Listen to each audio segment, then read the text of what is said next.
Hi everyone, it's Lisa. I haven't. Oh, here we go. I'm starting again because the audio just kicked in on mine.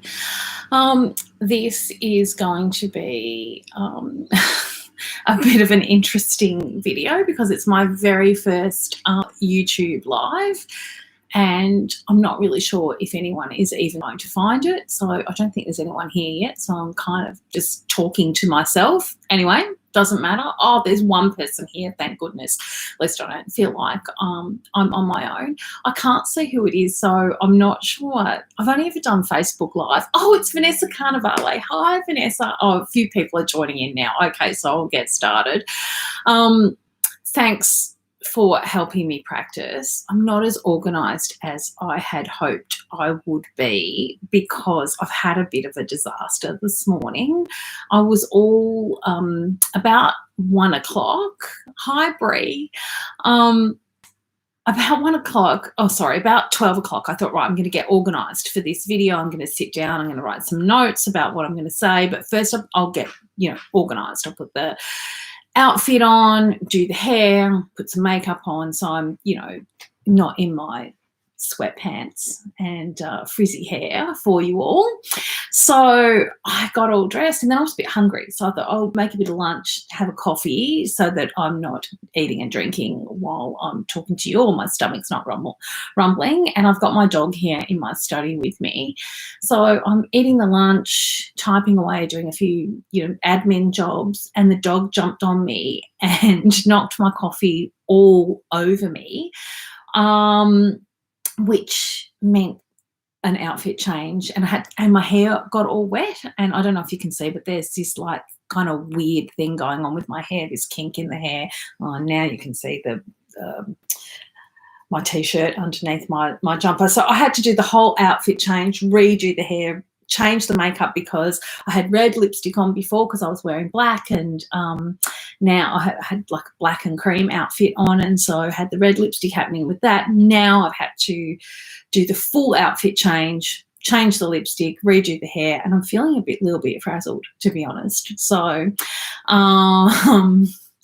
but Bree's saying that she hasn't worn anything but sweatpants for like 7 weeks. Well, changes are coming, Bree. I'm really worried that I'm never going to be able to wear fly zippered pants again, because I found the most comfortable, as many of you know already, I found the most comfortable pants ever in the world. They're called lounge pants. They're from Suzanne, giving Suzanne Fashions a plug here. I've got them in every colour. And I'm afraid that I'm never going to be able to wear anything else. Anyway, all right, I'm going to talk about books now, believe it or not. Oh, Kelly Rimmer's here. This isn't a major oh, thanks, Kelly. She's saying my jumper is gorgeous. This was also this has been an online purchase. This has been a panic buy. I've been panic online shopping. Witchery, this one. So yeah. Anyway, so once I got rid of the coffee stains, I had to go and soak my new cream top, also from Witchery. I'm a bit of a fan of Witchery. Is this one? Yeah, this one's Witchery. All right, let's talk about books so that I haven't got you here on false pretenses. I don't know who else is here. I can see there's 8 people, but I can see Vanessa, Bree, and Callie. But I don't know who else is here. So hello, everyone else. I want to talk about what I've been reading lately, and also I just thought I'd quickly go through. I was asked onto the ABC radio in Tassie the other day, which was an experience, just because it was. I have to tell you about this. This is sorry. If you've come here to listen to Book Chat, I'm very sorry if I'm just going off on a major tangent, but, it's a practice run, and I'm not very prepared, so just bear with me. Went on the radio in Tasmania, and normally when you do a live interview, and there's a few authors in this chat now, so maybe they can jump in and say if this has happened to them or not. Normally when you go on a live interview on the radio, they they ring you, and and a producer will talk to you, and you're on your mobile phone, and they just say, are you ready to go? And you say yes, and then bang, you're on, and then you just talk to the host, and that's it. this time I get an email which I printed out, and which I don't hardly ever print out emails, but it was so complex that I felt I needed to print it out to take the whole thing on board. It was like 6 pages of instructions on how to get into the chat on the studio. And I said to my publicist the next day that I reckon I was qualified now to launch the space shuttle because it was that complicated. It's probably not complicated if you're used to doing that type of thing all the time, but by the time I got into the chat, my palms were sweating because I was so afraid that I wouldn't be able to that I was going to leave the poor host hanging with nobody on the other end of the line. Anyway, I got in, and but the chat was about something actually very interesting, but I was too nervous to actually enjoy it at the time, so I thought I'd do it with you here. And the chat was about classic reads and about how during the pandemic, a lot of us have gone back to, not just in reading but in TV and movies as well, gone back to familiar books that we've read that were comforting to us, and I certainly did that at the start of the lockdown period, if we're calling it a lockdown. I just want to say hi to Amanda. Hi, Amanda. I've got all my friends in here. I think this is a very hi, Shelley. Oh, Shelley's here too, and Cecilia's here as well. Oh, fantastic. Yeah, so it was true for me, and I think I've told some of you. I've got a pile of books here, so excuse me while I just grab a few of them. But the very first one that I read right at the beginning of the pandemic was this one, which is Year of Wonders, which I have talked to. I've talked about this before. If you are a member of Secret Life of Authors, which I think most people watching probably are, we've talked about this before. But that was my very first read, and it's coincidentally about the plague, about the bubonic plague in 1666, I think. Yeah, 1666. So takes place in England, in a village in England in 1666. But it's just that it's my favourite. I think I gravitated to it not necessarily because it's about the plague, although that was an interesting read to be reading right at the start of this pandemic when we didn't really know what to expect. We didn't really know what was going on. We didn't know how bad it was going to be here in Australia. So I guess it maybe was a bit of an interesting choice, but I actually found it really comforting because I know how it ends, and I know that it's got, for me, the ending is a beautiful, sweet and uplifting ending. So I knew that when I was going into it. And also it was interesting drawing the parallels that far back in history about people's reaction to a virus sweeping through their community. So that, if you haven't read that, I know I bang on about it all the time, but please read it. Geraldine Brooks is just, I can't speak highly enough. I mean, and she, funnily enough, she wrote which is on my, let me just see if I can find it. No, I can't put my hands on it right now, but she wrote a book called March, which is, you're probably getting a lovely view of the underside of my neck there. Sorry about that. She wrote a book called March, which is the sequel to another book that I have delved into since we've been in isolation, which is, and I've talked about this one before, I promise I'm going to talk about some books that I have not talked about recently, but I wanted to talk about Little Women. This is, I think I've shown you this book before. This was my mum's book. Have a look at it. That's I don't know when that movie was. It's got June Allison in it, but this was one of the early movies of the book, about the Little Women movie, so based on Louisa M. Alcott's book. I know Vanessa's going, oh, and I know, isn't it gorgeous? So this was my mum's book, and I have read this book many, many, many times, but you may not be aware that Geraldine Brooks wrote a book called March, and it is like, it's like a sequel to Little Women, or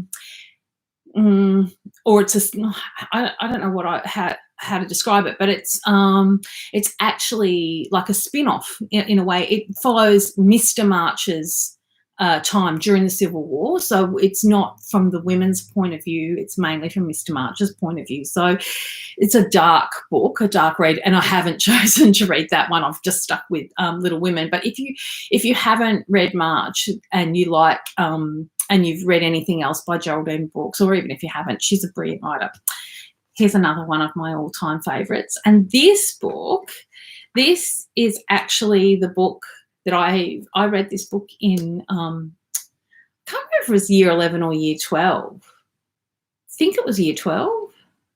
Maybe year 11. Anyway, this is my book from high school, very well worn, as you can see, very treasured, and it's been read by me many, many times. I reckon I would read this book once every couple of years, so that's another uplifting. I mean, it's a dark book again, but there's some uplifting moments in it. Now we're getting to the more uplifting types. My favourite, here we go, and everybody else's favourite. Well, maybe not everybody's, but I'm an Austen girl. I'm not a Bronte girl. I'm not going near any of those dark Bronte novels during the pandemic, but and I haven't reread Pride and Prejudice while we've been in isolation, but that's only because I only just reread it recently. I love this book. This is, I mean, what's not to love? And I'm not going to bang on about that because we all know about it. But this is on my to-be-read pile, and you're all going to gasp when I tell you this, but I have never read Persuasion. I know. You know, you can all slap me later, but yeah, I haven't ever read it, so this has gone higher up in my to be read pile, because I'm feeling like, I really feel like a little bit of light, warm-hearted. I mean, I know Persuasion's maybe not as light-hearted as some of the other Austens, but just I'm feeling a bit nostalgic and feeling like once I finished Year of Wonders, I went straight into, I have to reach across because it's out of reach, this book.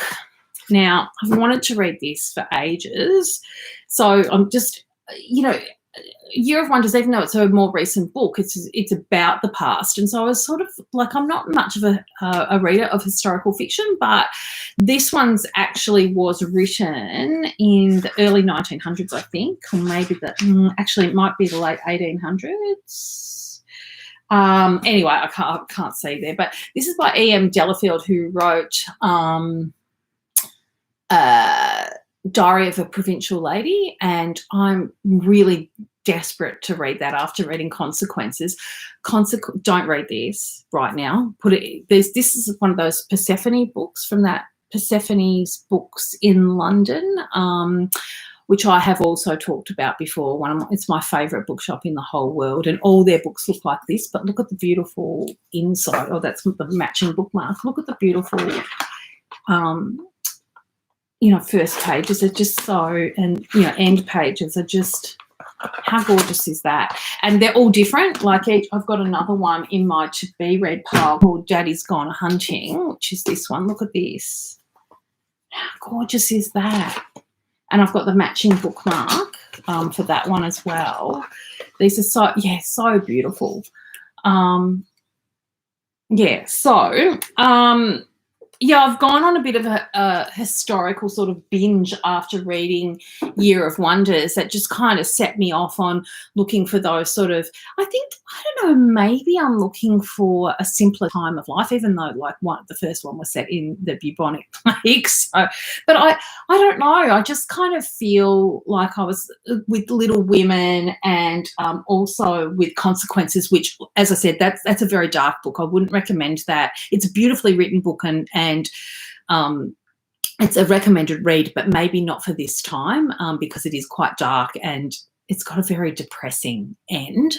But I can't recommend Diary of a Provincial Lady because I haven't read it yet, but that's going on my to be read pile because the writer's voice really appealed to me. It's just that particular story was quite dark. All right, so I've gone to Persuasion. Now, I've got a couple of modern classics here.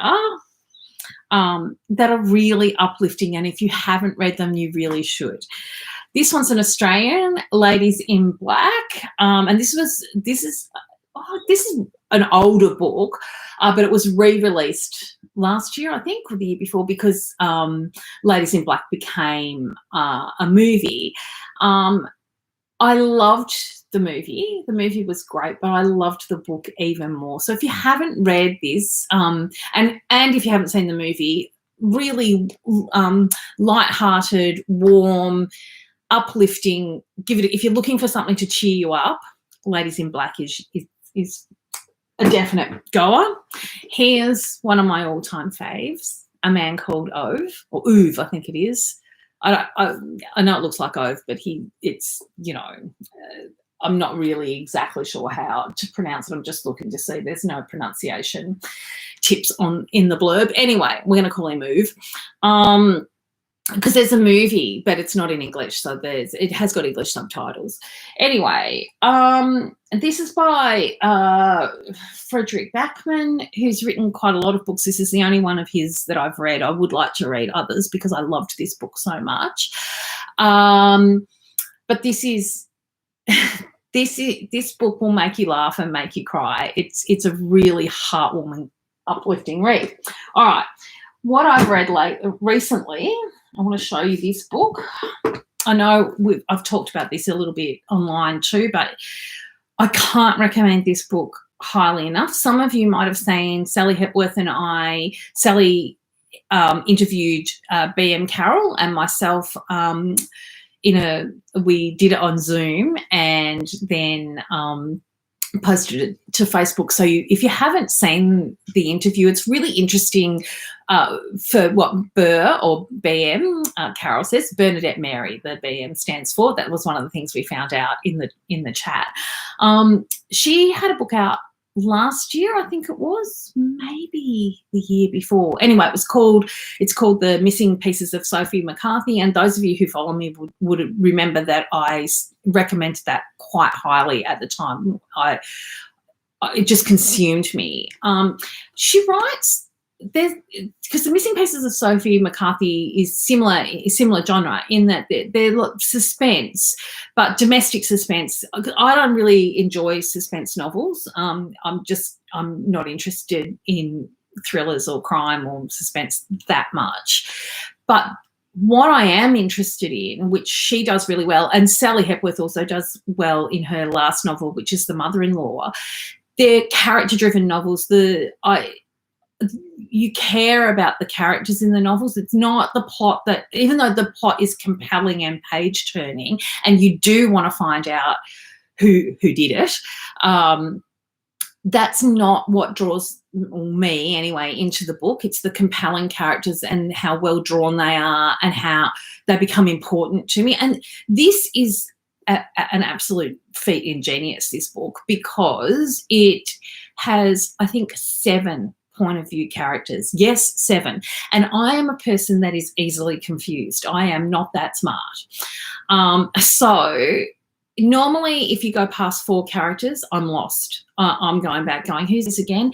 And often for me, when there's a multi point of view book, often in the beginning, I struggle to tell the difference between similar aged characters. So like if you've got 2 female characters who are both in their 40s with kids, I'll often be flicking back going, which one's this again? And that really takes me out of the story.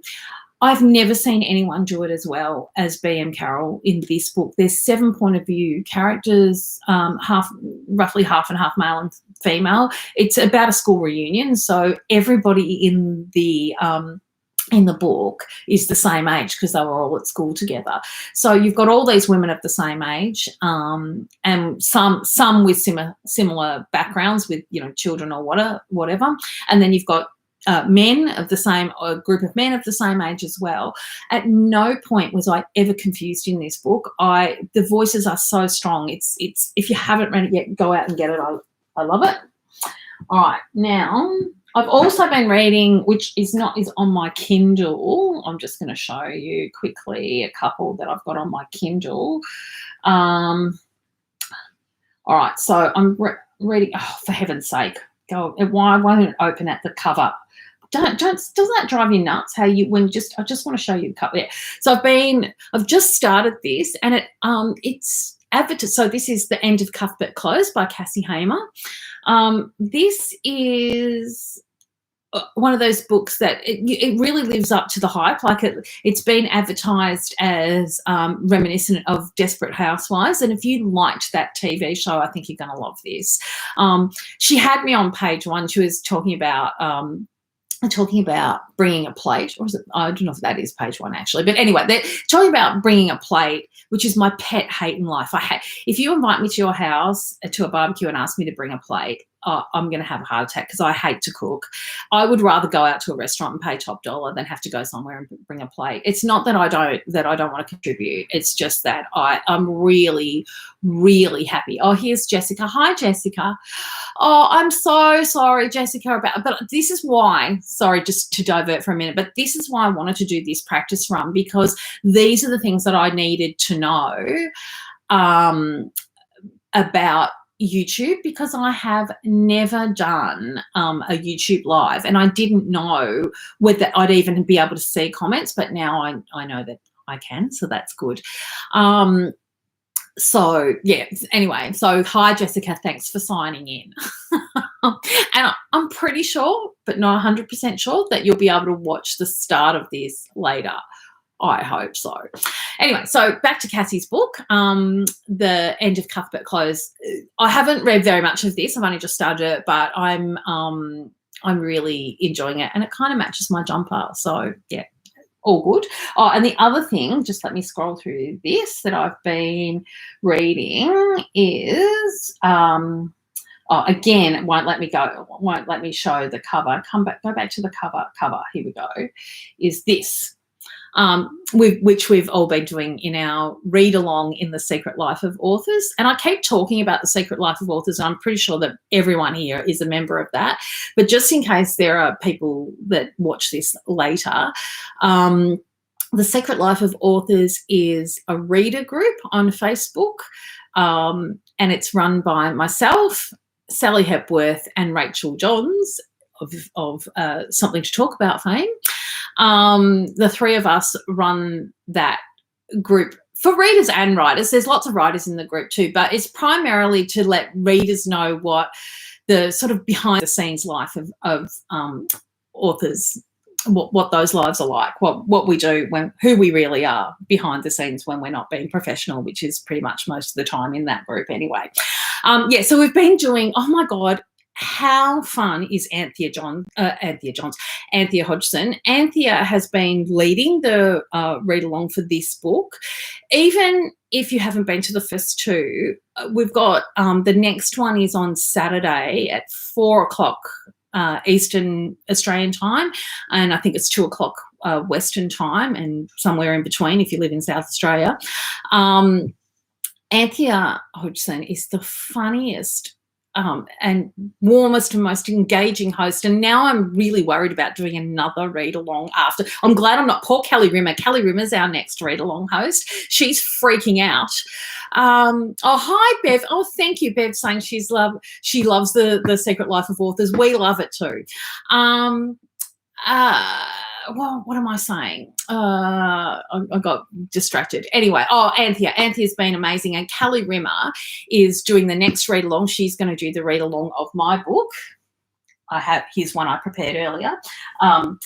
The Secret Life of Shirley Sullivan, as if you didn't all know. Anyway, Kelly's doing the read along for that, and she just said to me this morning when I was saying what a great job that Anthea is doing of Rachel, she's like, oh, great, so I have to follow that. Fantastic.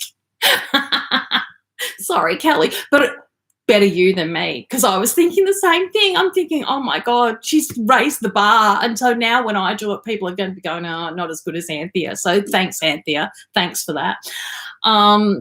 All right, so that's another great book that I've been reading, and I will be finished that one on Saturday because I have to, because that's when the read along finishes.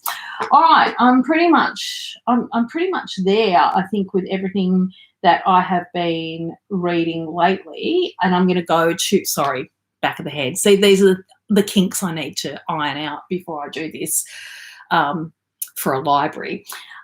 These are things, you're going to die when I show you this. I'm expecting a lot of boos for this one. But I'm reading this. I don't normally read more than one book at a time.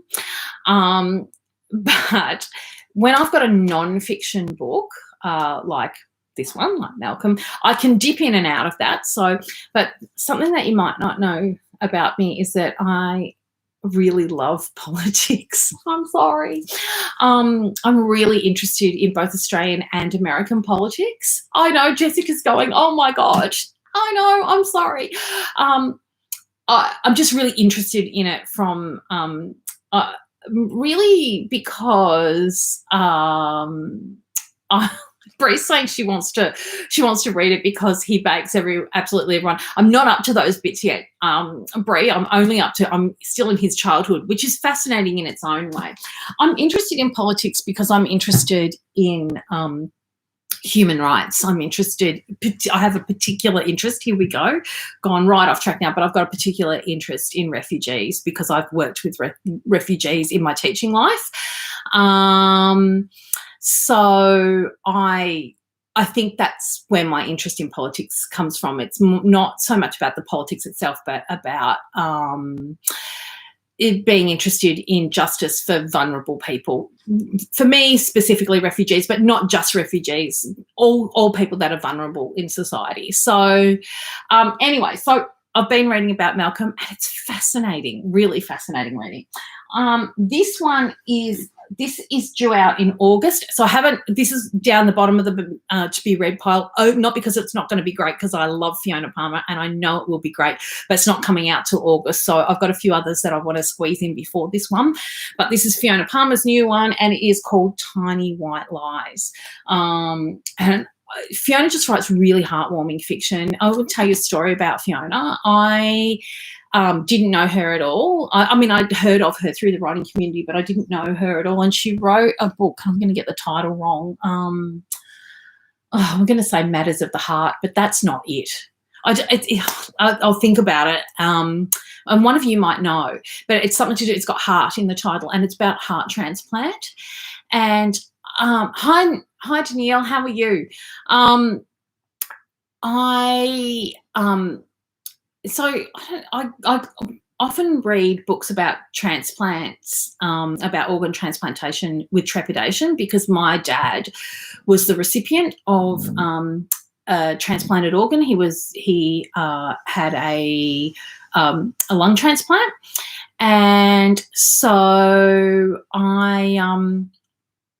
So I'm always a little bit worried when I see that organ transplants part of the story, because I feel like the author, it's a hard thing to get right, really hard thing to get right. God, I wish I could think of the title of this book. I'm sorry, Fee. When later on, I'll find the book and I'll post it online somewhere. Either if I can post at the end of the comments here, I'll post it here. Otherwise, I'll post it in The Secret Life of Authors.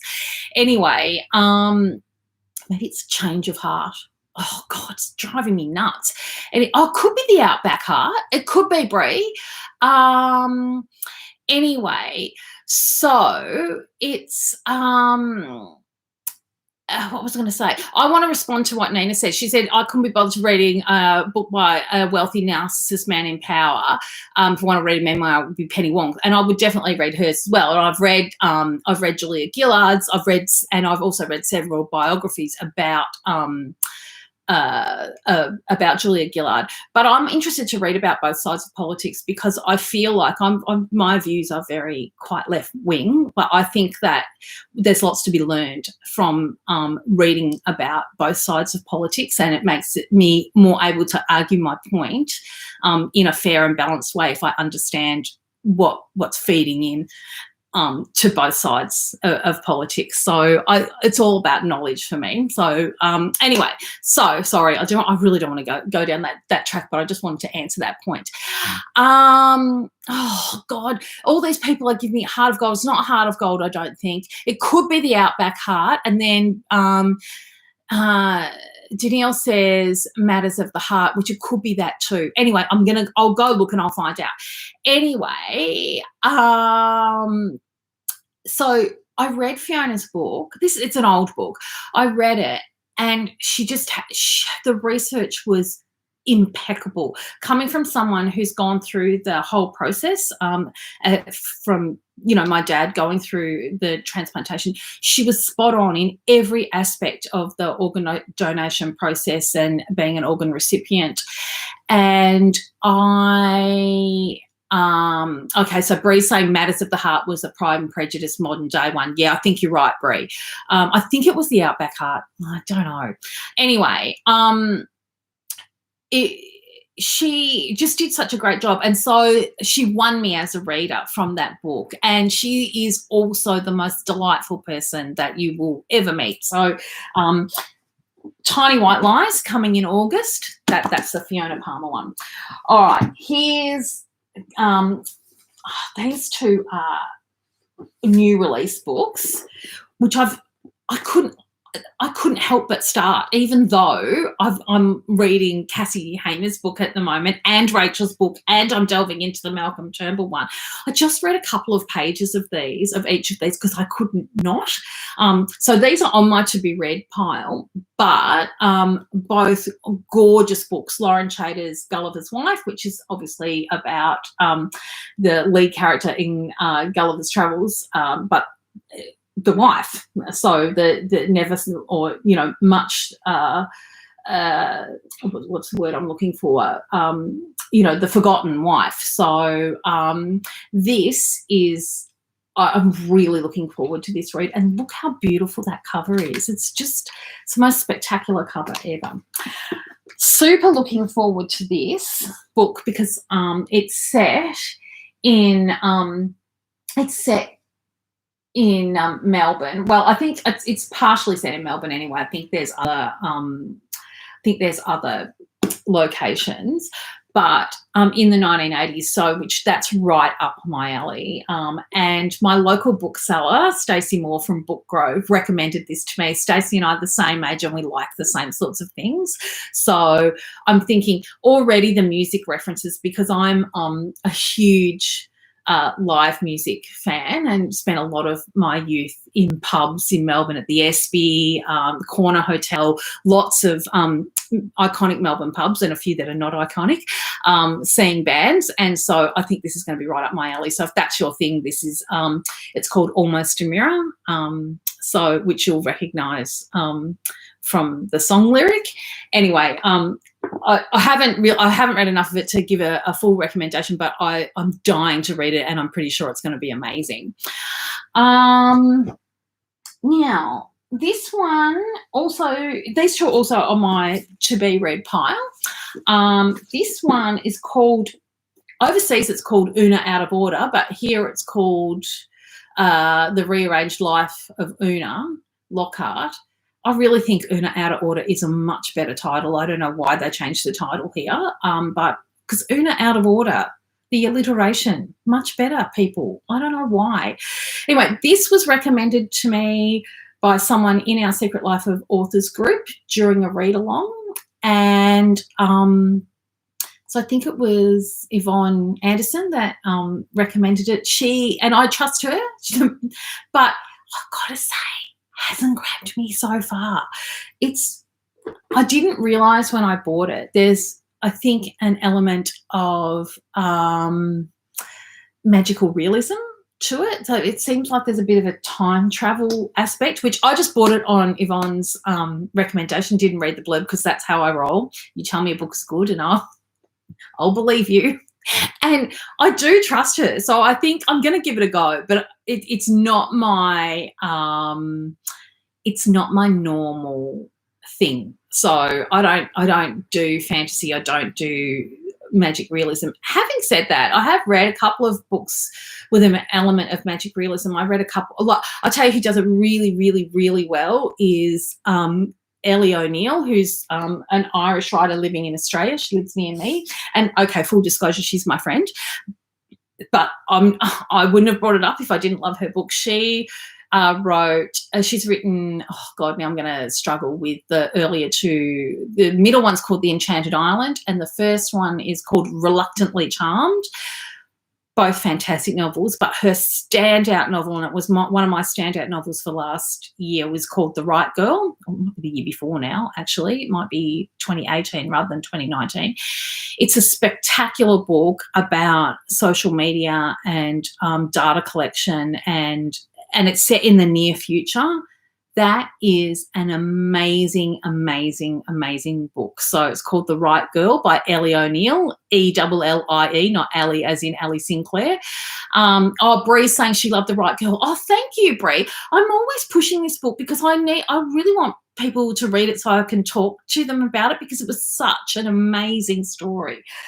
Okay, now I am not even going to pretend to know how to pronounce this this author's surname, so I'm really, really sorry, Marina. Can't say it, but hopefully there'll be somebody in the audience that might be able to help me out. But anyway, this author had a book out, I don't know, 10 years ago, I reckon it would be. It was a book that I absolutely loved, and it was called A Short History of Tractors in Ukrainian. That's the whole title, A Short History of Tractors in Ukrainian. It's a novel. It's not a book about tractors. Well, not really. Anyway, it was a book I absolutely loved. And so when I saw this in the bookshop, I've never seen anything else written by her. And when I saw this in the bookshop the other day, I just had to have it. Don't know anything about it. I'll read it soonish. It'll probably take me a couple of weeks to get to this one, but and I will let you know if it's every bit as good as her first book. But it's I'm going to read you it sounds fantastic. I'm going to read you the blurb, and then I think I'll probably let you go and eat your lunch, because you've probably listened to me for long enough, and I can't believe that you've all hung in there this long. So kudos to the whole lot of you. All right, this is the blurb. It says, George is in a pickle. After walking out on his wife Rosie on referendum night 2016 to shack up with the hairdresser Brexit Brenda next door, he thinks he's got it made, especially when he wins millions on a Kosovan, so from Kosovo, lottery he only vaguely remembers entering. Unfortunately, he's forgotten his password and can't get out his money, which is a problem because he suddenly has to contend with lots of forceful new friends desperate to know his mother's maiden name. As things quickly get out of hand, George must make a mad dash from Sheffield to the Adriatic and into the arms of organised crime gangs who specialise in illegal kidney transplants and heroin smuggling. George is in need of rescue, both from this pickle and from himself. But will his son, sensible Sid, Brenda and Rosie put aside their differences long enough to help? And might the journey bring this dysfunctional family back together? I reckon that sounds like a cracker. So, and I love this author's voice, so I think it's going to be, I think this is going to be a good read. All right. I think I've exhausted all possibilities now. I've talked about a whole heap of rubbish, but thank you. And I'm quite serious here. I'm really thankful to have people to interact with, because this has given me a really good idea of what it will be like when I do it for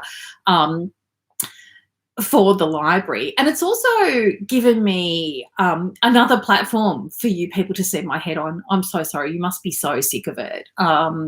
I actually had an email just before I came on air. Dear God, like I'm on TV. I had an email from my publisher saying that she'd seen all the stuff that I was doing on social media, and, and well done, congratulations. And I was thinking, I was cringing, going, oh my goodness, people must be so sick of me. So I do really appreciate your support and coming and giving up your lunch hour, some of you, to sit here and listen to me blather on about nothing. But I hope that maybe I've given you a few ideas of what to read next. And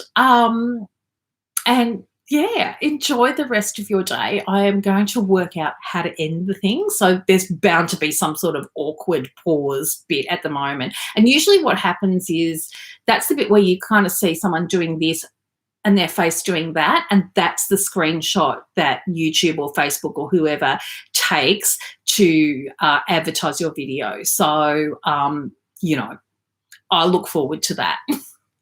Thanks so much for coming. See you guys. Here we go. Awkward pause. Yeah, see?